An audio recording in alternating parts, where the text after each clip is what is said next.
Alka defence academy. आज biology की class में हम लाइफ प्रोसेस चैप्टर करने जा रहे हैं। Life process. Students, last lecture में हमने सेल चैप्टर किया था। अब हम करने जा रहे हैं सेल को। तो हमने डिस्कस कर लिया सेल को सरवाइव करने के लिए क्या नेसेसरी कंडीशन, क्या नेसेसरी प्रोसेस है। जो प्रोसेस सेल को सरवाइव करने में लाइक करते हैं वही क्या है, लाइफ प्रोसेस चैप्टर है।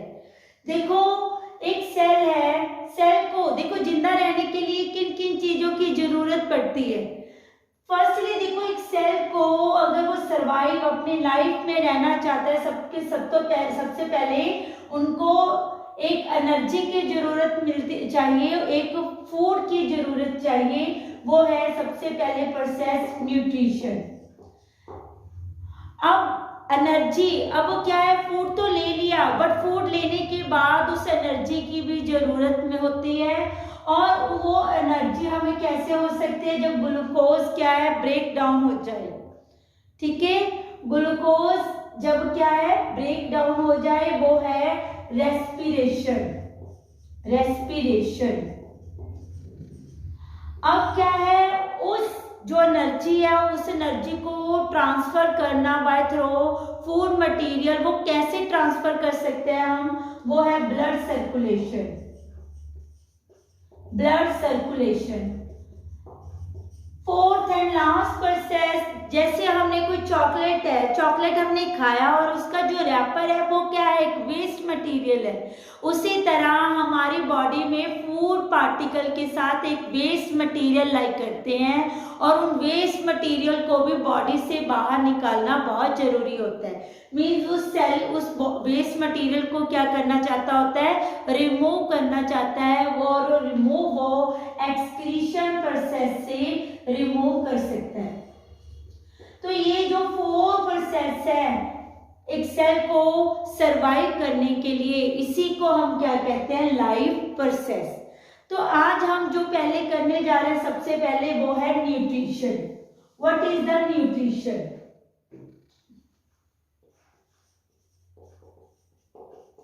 न्यूट्रिशन। तो हम बात कर सकते हैं ऐसी सब्सटेंस जो कि ग्रोथ के लिए नेसेसरी है, उसको हम क्या कहते हैं, न्यूट्रिशन। और ये न्यूट्रिशन हमें कैसे मिल सकते हैं, इसके 2 मोड्स है। One is autotrophs and second is heterotrophs. Heterotroph. तो firstly we discuss the autotrophs. Autotrophs एक ऐसे लिविंग ऑर्गेनिज्म जो अपना फूड खुद प्रिपेयर करते हैं इन द प्रेजेंस ऑफ सनलाइट। वो किसी अनदर लिविंग ऑर्गेनिज्म पे डिपेंड नहीं करते। They prepare their food by arm. But जो हेट्रोट्रॉफ्स है, जो वो अपना फूड खुद प्रिपेयर नहीं करते, वो किसी और पे, अदर ऑर्गेनिज्म जो है लिविंग ऑर्गेनिज्म, उस पे क्या करते हैं, वो डिपेंड करते हैं। They do not prepare their food by arm. तो नेक्स्ट हम इनमें डिफरेंस करने जा रहे हैं जिससे हमें और ज्यादा इसके बारे में क्लैरिटी हो सकती है। ऑटोट्रॉफ्स में हम ये भी कह सकते हैं दे प्रिपेयर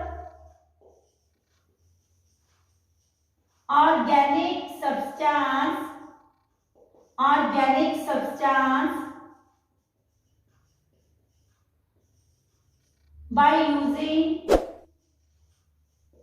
inorganic material। अब यहाँ पे ये समझने वाली बात है कि ऑर्गेनिक सब्सटेंस क्या होता है।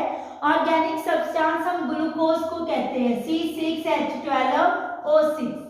और फिर बात आती है इनऑर्गेनिक मटेरियल क्या होता है। इनऑर्गेनिक मटेरियल होते हैं लाइक CO2H2O।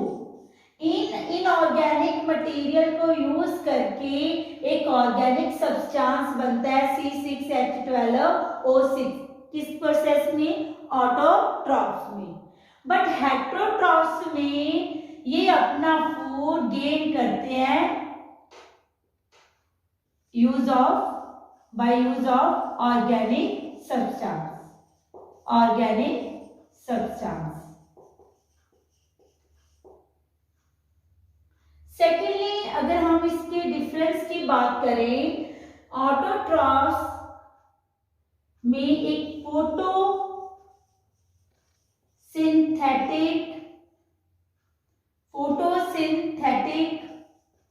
पिगमेंट लाइक करता है।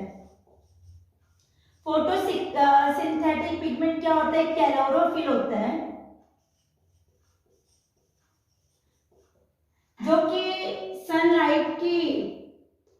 सनलाइट की प्रेजेंस में जो क्लोरोफिल है वो फूड बनाने में हेल्प करता है, ऑर्गेनिक सब्सटेंस को बनाने में हेल्प करता है। बट हेटेरोट्रॉफ्स में ऐसा कोई भी पिगमेंट नहीं होता, तो हम डिफरेंस में कह सकते हैं lack of photosynthetic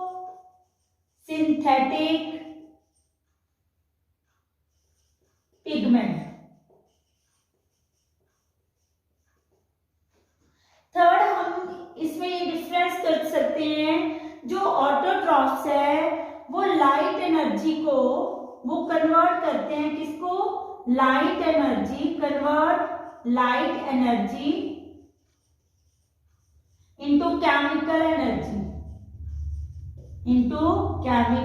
energy, they convert light energy into chemical energy.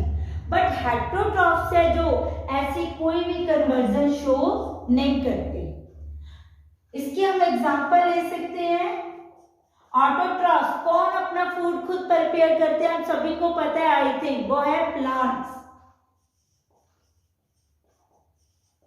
In general अगर हम बात करें, कौन ऐसे लिविंग ऑर्गेनिज्म है जो अदर्स डिपेंड करते अपना फूड खुद नहीं बनाते? लाइक ह्यूमंस, हम अपना फूड खुद बनाते हैं? नहीं, हम अनदर सब्सटेंसेस को पे डिपेंड करते हैं, उनसे अपना फूड लेते हैं और उनको हम खाकर अपनी लाइफ सरवाइव कर रहे हैं। तो ह्यूमन इसकी बेस्ट एग्जांपल है। तो these are the difference between autotrophs and heterotrophs। यहाँ पे एक बड़ा अच्छा क्वेश्चन बनता है जो कि एग्जाम के लिए बड़ा इंपॉर्टेंट है। अगर आपको आ जाए इन दोनों में से, ऑटोट्रॉफ्स एंड हेटेरोट्रॉफ्स में, विच इज ट्रांसड्यूसर, इनमें से कौन ट्रांसड्यूसर है? ट्रांसड्यूसर, तो मैं आपको बता दूं ट्रांसड्यूसर का मीनिंग क्या है। ट्रांसड्यूसर जिसमें लाइट एनर्जी केमिकल एनर्जी में कन्वर्ट होती है। तो अभी हमने पढ़ा है किसमें लाइट एनर्जी केमिकल एनर्जी में कन्वर्ट होती है? ऑटोट्रॉफ्स में। तो इसका आंसर क्या आएगा? ऑटोट्रॉफ्स। तो ये तो था difference between autotrophs and heterotrophs. Heterotrophs को डिस्कस करने से पहले हम थोड़ा सा फोटोसिंथेसिस को डिस्कस कर लेते हैं।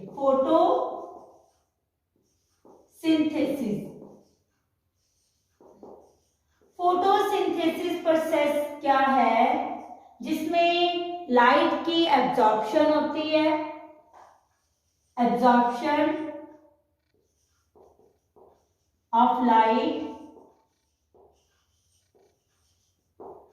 सेकेंडली कन्वर्सन होती है, जिसमें लाइट एनर्जी केमिकल एनर्जी में क्या होती है?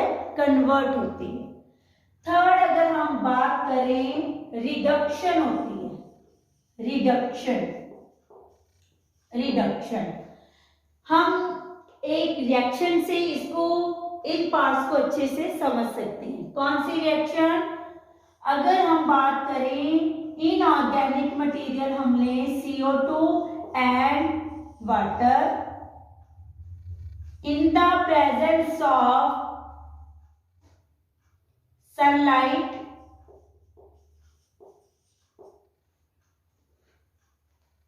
तो ये इनऑर्गेनिक मटेरियल क्या बनाते हैं? ऑर्गेनिक सब्सटेंस C6H12O6, और इसके साथ रिडक्शन होती है सब्सटेंस की। कौन कौन सी? ऑक्सीजन एंड वाटर की। This reaction is called photosynthesis reaction. अगर हम इसको बैलेंस करें तो ये 6 है, ये क्या होगी, इसमें भी 12, इसको बैलेंस करने से ये क्या हो जाएंगे 6,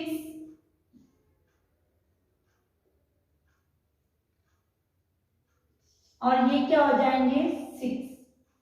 तो now we can check, this is the balanced reaction, C6O2 plus 12H2O, C6H12O6, 6O2 plus 6H2O.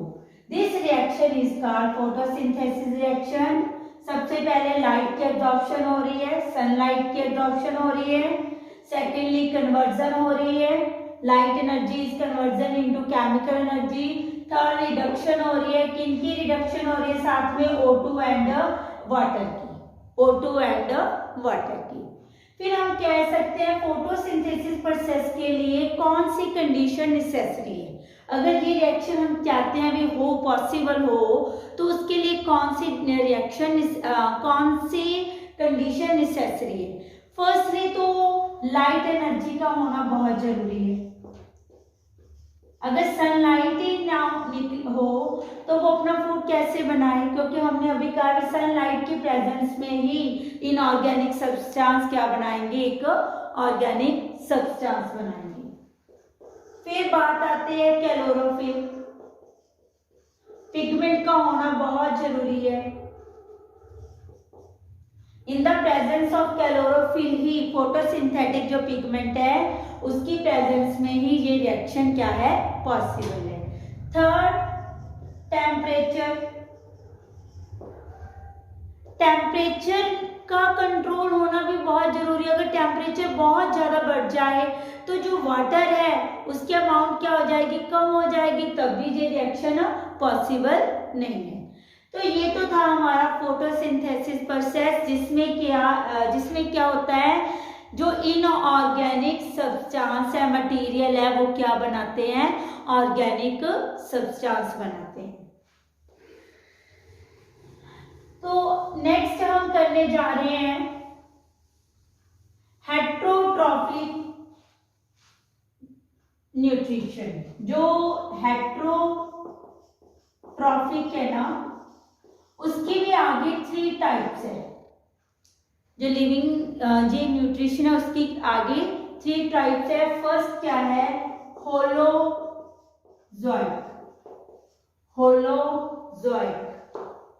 Holozoic में जैसे आपने सुना ही होगा, एक हार्बिवोर होते हैं, एक कार्निवोर। हार्बिवोर जो कि प्लांट्स ही खाते हैं, कार्निवोर जो कि मीट खाते हैं। तो वो किस कैटेगरी में लाइक करते हैं, वो होलोजोइक लाइक करते हैं। और उसमें एग्जांपल हम ले सकते हैं लाइक कुछ ह्यूमंस प्लांट्स को खाते हैं, और कुछ हम कहते हैं एक वेज होते हैं, एक नॉन वेज। तो दोनों तरह के ह्यूमंस होते हैं, वो किस कैटेगरी में आते हैं, होलोजोइक। सेकेंड अगर हम बात करें वो है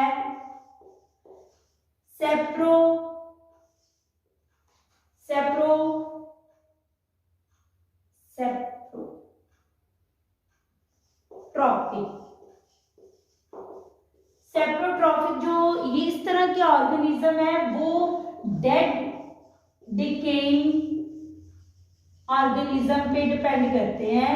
मींस जो ऑर्गेनिज्म डेड होते हैं उनकी बॉडी पे ये लाइक करते हैं और उनकी बॉडी से अपना फूड गेन करते हैं। तो इसके एग्जांपल हम ले सकते हैं बैक्टीरिया एंड फंजाई। नेक्स्ट है पैरासिटिक क्या होते हैं कि जो कि लिविंग ऑर्गेनिज्म में ही अपना घर बना लेते हैं, मतलब कंप्लीटली जिन लिविंग ऑर्गेनिज्म को नुकसान पहुंचाते हैं और उनसे ही अपना फूड गेन कर लेते हैं। मतलब लिविंग ऑर्गेनिज्म के न्यूट्रिशन को ये क्या कर लेते हैं, एब्जॉर्ब कर लेते हैं। ये होते हैं पैरासिटिक। तो हेटेरोट्रॉपिक की ये 3 फर्दर टाइप्स है, होलोजोइक, सैप्रोफाइटिक एंड पैरासिटिक। तो ये तो हमारा ये टॉपिक हो गया न्यूट्रिशन। न्यूट्रिशन टॉपिक किया हमने, इसके आगे 2 मोड्स किए हमने, ऑटोट्रॉफ्स एंड हेटेरोट्रॉफ्स, उनमें डिफरेंस किया। फिर हमने फोटोसिंथेसिस प्रोसेस किया। अब आगे हम, ये तो फर्स्ट प्रोसेस हो गया, अब हम आगे करने जा रहे हैं रेस्पिरेशन। रेस्पिरेशन, रेस्पिरेशन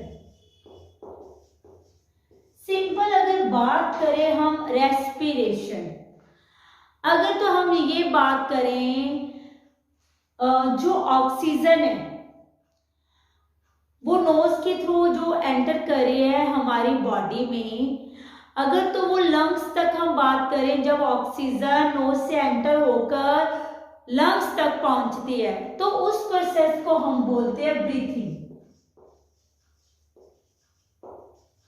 ब्रीथिंग, जब O2 एंटर करे नोज टू लंग्स ऑन, इस प्रोसेस को हम क्या कहते हैं, ब्रीथिंग। बट हम यहाँ पे डिस्कस करना चाहते हैं रेस्पिरेशन। रेस्पिरेशन, रेस्पिरेशन में हम क्या पढ़ने वाले हैं भी, जो फूड हमने लिया उस फूड को हम कैसे ब्रेक कर सकते हैं। क्यों? क्योंकि अगर ब्रेक हो गया तभी हमें एनर्जी मिलेगी, और वो किस प्रोसेस से होती है, रेस्पिरेशन से।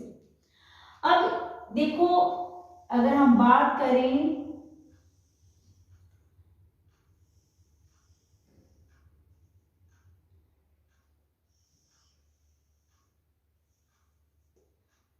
नोज से लंग्स तक जब O2 एंटर करती है तो इसको हम बोलते हैं breathing.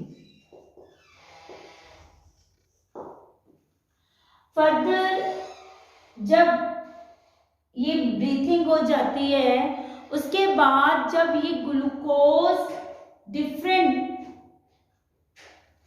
Glucose C6H12O6 in the presence of oxygen, जब ये इस फूड को ब्रेक करते हैं और क्या बनाते हैं, CO2, water and ATP, adenosine triphosphate, जिससे हमें क्या मिलती है, एनर्जी मिलती है।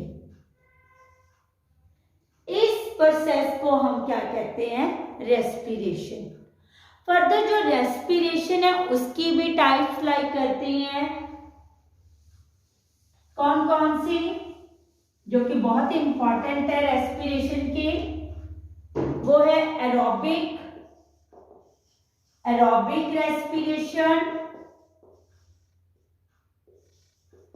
एरोबिक रेस्पिरेशन ऐसी रिएक्शन जो कि प्रेजेंस है द ओनली O2, जो कि O2 की प्रेजेंस में ही होती है जो रिएक्शन, उसको हम क्या कहते हैं, एरोबिक रेस्पिरेशन। एक रिएक्शन होती है एनाएरोबिक,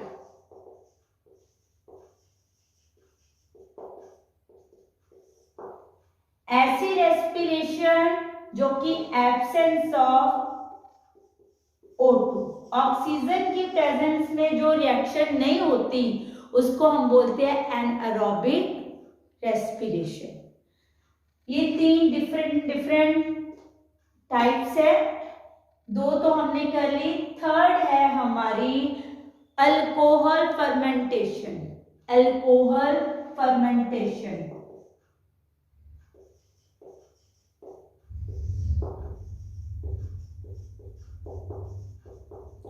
अल्कोहल को हम इथेनॉल भी बोलते हैं, इसलिए ये कोई कंपल्सरी नहीं अल्कोहल वर्ड ही आए, ये इथेनॉल वर्ड भी आ सकता है। तो इस रिएक्शन को हम कैसे कर रहे हैं, देखिए सबसे पहले हमें पता है C6H12O6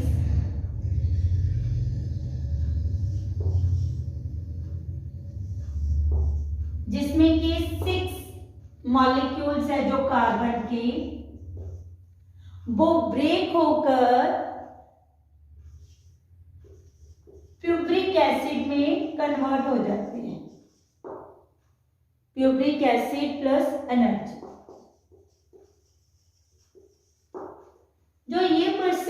और जब ये ब्रेक हो जाते हैं तो ये 3 कार्बन मॉलिक्यूल्स में लाइक करते हैं। इस प्रोसेस को हम बोलते हैं साइटोप्लाज्म। साइटोप्लाज्म मतलब ये रिएक्शन सेल के साइटोप्लाज्म में अगर होती है। फर्दर यहां से अगर O2 प्रेजेंस है और O2 अगर प्रेजेंस है तो सेल के इनसाइड हमें पता है माइटोकॉन्ड्रिया लाइक करता है ऑर्गेनेल, उसमें ये रिएक्शन लाइक करती है इन the presence of mitochondria and O2। ये माइटोकॉन्ड्रिया में लाइक करती है ये रिएक्शन। तो इसमें ये कन्वर्ट हो जाती है किसमें? CO2, water and ATP, adenosine triphosphate में। इस रिएक्शन को हम एरोबिक रिएक्शन कहते हैं। इस रिएक्शन को हम क्या कहते हैं? Aerobic respiration. Further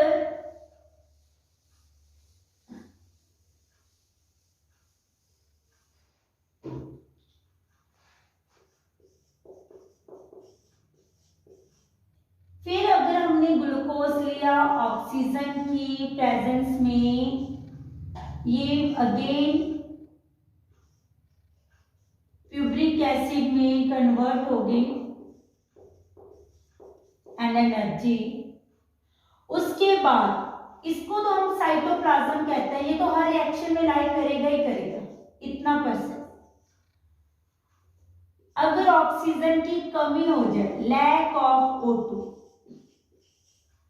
lack of O2, तो वो किसमें कन्वर्ट हो जाती है? लैक्टिक एसिड में। लैक्टिक एसिड हम देखते हैं जो मस्कुलर, जब हमारी बॉडी में ऑक्सीजन की कमी हो जाती है तो वो किस में कन्वर्ट हो जाती है? लैक्टिक एसिड में कन्वर्ट हो जाती है। थर्ड, अगर हम बात करें C6H12O6 plus O2, cytoplasm process like है, अगेन वही प्यूब्रिक एसिड ही बनेगा प्लस एनर्जी, साइटोप्लाज्म प्रोसेस हो गया। बट यहाँ पे ऑक्सीजन की कमी हो जाए, एब्सेंस ऑफ O2, तो यहाँ पे ये कन्वर्ट हो जाएगा इथेनॉल, वाटर में क्या हो जाएगी? कन्वर्ट हो जाएगी। और इस रिएक्शन को हम बोलते हैं एनएरोबिक रेस्पिरेशन। तो ये तो था हमारा रेस्पिरेशन प्रोसेस, जिसमें हमने in the presence of O2, lack of O2 और एब्सेंस ऑफ O2 जब ये रिएक्शन होती है तो कैसे प्रोडक्ट हमारी फॉर्मेशन क्रिएट होती है। तो नेक्स्ट लेक्चर में हम करेंगे excretion and blood circulation. Thank you.